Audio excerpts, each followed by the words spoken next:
नमस्कार मित्रांनो, महाराष्ट्रातील ग्रामपंचायतींना ग्रामपंचायत अंतर्गत कामांची व्याप्ती वाढवून निधी मंजूर करण्याबाबत एक शासन निर्णय आलेला आहे आणि या अंतर्गत ग्रामपंचायतीला 90 लाख रुपयांचा निधी मिळणार आहे आणि या माध्यमातून कोणकोणती कामं केली जाणार आहेत, नेमका शासन निर्णय काय आहे, आपण सविस्तरपणे या व्हिडिओमध्ये समजून घेणार आहोत।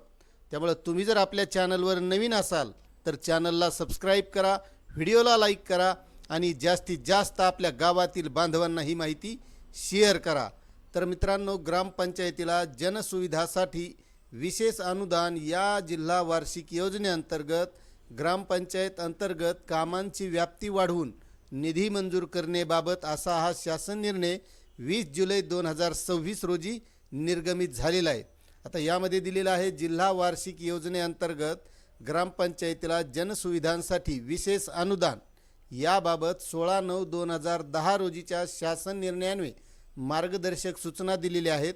तसेच संदर्भाधीन क्रमांक 4 येथील शासन निर्णयान्वये जनसुविधा योजनेअंतर्गत कामाची व्याप्ती वाढविण्यात आली असून सदर कामांना खर्चाची मर्यादा लागू करण्यात आली आहे। सदर योजनेअंतर्गत कामांची व्याप्ती वाढविण्याची मागणी होत असल्याने काही नवीन कामांचा समावेश करण्याची बाब शासनाच्या विचाराधीन होती। त्या अनुषंगाने हा शासन निर्णय आलेला आहे।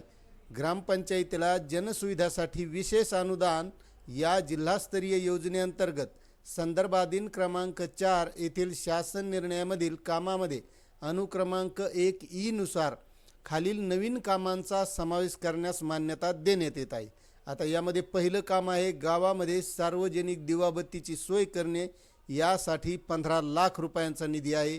त्यानंतर दुसरं काम आहे, शासकीय कार्यालयावर सोलर बसविणे, यासाठी 20 लाख रुपयाचा निधी आहे। वाचनालय इमारत बांधकाम करणे, यासाठी 20 लाख रुपयाचा निधी आहे। त्यामुळे प्रत्येक गावामध्ये वाचनालयाचं बांधकाम होणं खूप गरजेचं आहे। त्यानंतर क्रीडांगण विकास करणे, गावामधील तरुणांना खेळण्यासाठी क्रीडांगणामध्ये सुद्धा विकास या माध्यमातून करण्यात येणार आहे आणि तो आपण प्रत्येकानं करून घ्यायचा, यासाठी 20 लाख रुपयाचा निधी आहे। त्यानंतर गावांच्या हद्दीत असलेल्या शासकीय जागेचे सौंदर्यीकरण करणे, यासाठी सुद्धा 15 लाख रुपये निधी देण्यात येणार आहे। असा हा एकूण 90 लाख रुपयाचा निधी ग्रामपंचायतला मिळणार आहे। त्यामुळे या माध्यमातून आपल्या गावाचा विकास कसा करून घ्यायचा हे गावकऱ्यांनी ठरवायचे आणि या माध्यमातून चांगला विकास करायचा, असा हा शासन निर्णय आहे। आपल्याला शासन निर्णय कसा वाटला नक्कीच कमेंट करा। चॅनलवर नवीन असाल तर सबस्क्राईब करा आणि गावातील इतर बांधवांनाही शेअर करा। धन्यवाद।